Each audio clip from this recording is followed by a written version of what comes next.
Okay, our last example is going to be a little bit more complicated. Okay, so you must understand that your homework will be less complicated than this, but I want to at least show you some of the details about present value calculations. Okay, last example here for present value is, let's suppose you had a business that was going to earn 15,000 a year for 2 years, and then 20,000 per year for 3 more years after that. We'll assume I equals 8, and we'll set it up very similar to the last problem. Okay, time starts at 0. First 2 years is going to make 15K, 15K. Last 3 years, 20K, 20K, 20K. All right. So first thing you want to ask yourself is, how can I solve this problem? What's the present value of the business? I see these cash flows. How do I bring them back to today and find out what that business is worth in today's dollars? First of all, looks like these first 2 years are the same time frame, same dollar amount, same interest rate. So this does constitute an annuity.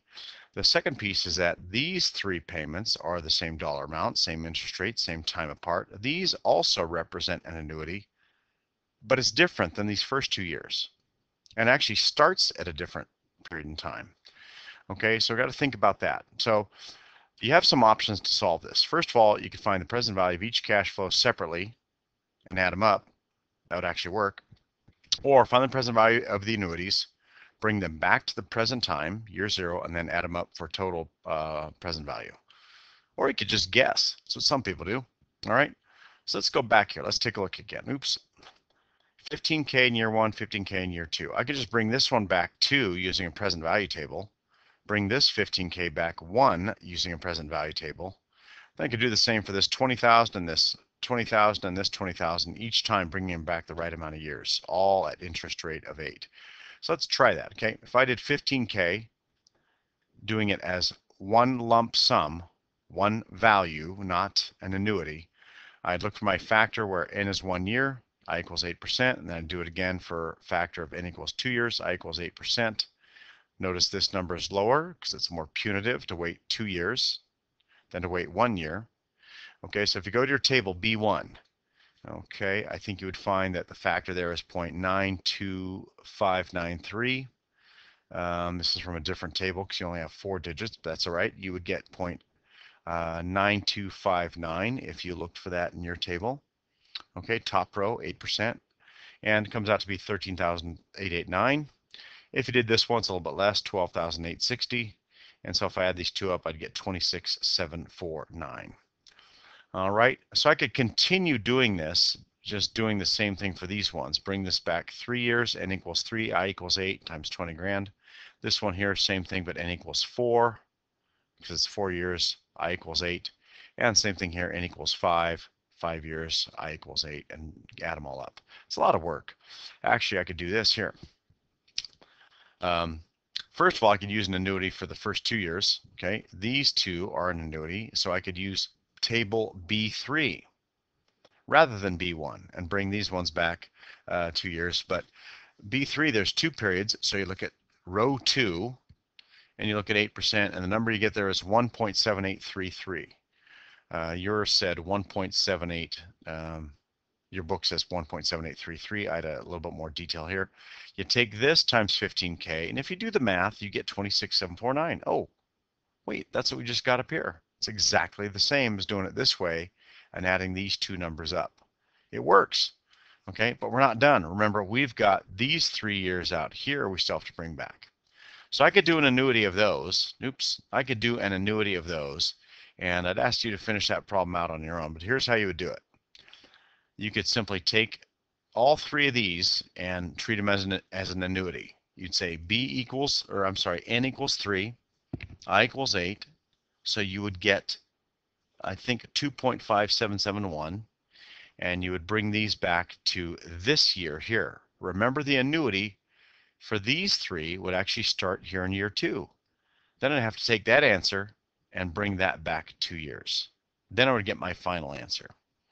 Okay, so we don't want to go into that. That's a little bit more detailed, but I just want to kind of address those in a concept to you. You could always bring this one back 5 years by n equals 5, I equals 8. Do this one, n equals 5, I equals 4. I'm sorry, n equals 4, I equals 8. Then do this one, n equals 3, I equals 8, and bring them back and then add them up to your total. But either way, we just proved here that doing it this way, the long way, 26749 works whether I use the annuity formula or if I do it this way. Okay, and we'll skip, actually, no, we'll go back to our lottery problem, okay? So back to the beginning of the lecture, you had $8 million now that you could take, or you could take $500,000 every year for 20 years. How would you find out what was the better value? The answer would be to calculate the value of a $500,000 annuity that goes for 20 years. A couple questions though. What interest rate would you use? Is it risk-free? What else could you do with the $8 million? Okay, if you had a great business opportunity that was only here right now, wasn't going to be around much longer, and you could spend that $8 million now, well, you definitely want to do that now. Okay, so there's some opportunity costs. By waiting for $500K each year for 20 years, you forego the opportunity to spend $8 million now if you had a great investment idea. Here's how this would work. Okay, present value of an annuity. Here's my principal, 500K. I look for a factor, n equals 20, because I'm getting it for 20 years. I equals 10%. I'm hoping you can make 10% on this type of investment, because typically the more money you have, the better investment opportunities are awaiting for you. I'm going to table B3, present value of an annuity. And if I go n equals 20, row 20, all the way down to n equals 10, I get 8.5136. Okay, I've got 8.51356 here. If you multiply this by $500,000, you get 4.256 million. That's way less than 8 million, and that's at 10%. If interest rates were a little bit lower, yeah, this discount factor would be a little bit higher. Okay, and this number would be a little bit higher, so it wouldn't be quite as much less of $8 million, but still, the point is made. You're better off taking $8 million now than taking $500,000 every year for 20 years. Now, what this leaves out is taxes. You get $8 million right up front, you're going to get taxed an awful lot. If you were to take the $500,000 every year for 20 years, you may have time to put in place some tax shields or some tax deductions. Maybe you can invest wisely if you bought yourself some time. So this analysis does not factor in those things. You've got to understand that it just looks at the numbers, and hopefully taxes and those other things would be something you could factor in with the help of financial advice. Okay, let's take a look here. One last thing. At what interest rate would this be a fair deal? In other words, the $8 million up front would be equivalent to the $500,000 a year for 20 years. We got to find the value in the table that makes this work. So here's what I do. I'd go 8 million divided by 500,000. That equals some factor in the book, and the table's in the back of the book. Okay, this means 16.0, right? 8 million divided by 1/2 gives me 16.0, and I know it's going to be for 20 years. I don't know what interest rate I'm looking for, so that's the question. At what interest rate would be fair? So I'm just going to cruise all along the row that says n equals 20, and I'm going to start way down at 1%. Okay, I know it didn't work at 10%. I'm going to start looking for the number 16, because that's the factor that would set these perfectly equivalent. Okay, very quickly, when I get to 3%, I'm already below 16. When I get to 2%, I'm above 16. So it's got to be between 2 and 2.5%. That would be where the interest rate is. So by interpolating from the table, you can figure out that the only way the $500,000 per year, every year for 20 years, the only way option B would be equivalent to option A would be if interest rates were as low as 2.25%, somewhere in that ballpark. So that's what would make this a fair deal. Okay, so there's multiple ways you can solve for something here. Most of the ways you're going to solve problems is look up n, look up the interest rate, pull the number, and make the calculation. In this problem here, I've shown you that you can go and find the interest rate at which these two would be equivalent. Okay, what you should do next is, number one, don't fret. I've taken you a little bit more deep into these problems than I think you need to do your homework.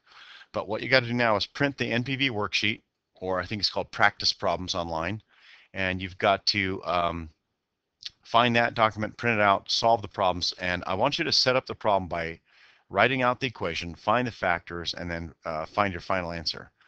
Box your final answer, but realize that your setup and showing your work is worth more than the final answer. And if you don't get the right answer at the end of the problem, you'll still get partial credit in most cases. Okay, so keep that in mind when you go through that, and hopefully that helps you quite a bit with this chapter on time value of money. Okay, There you go.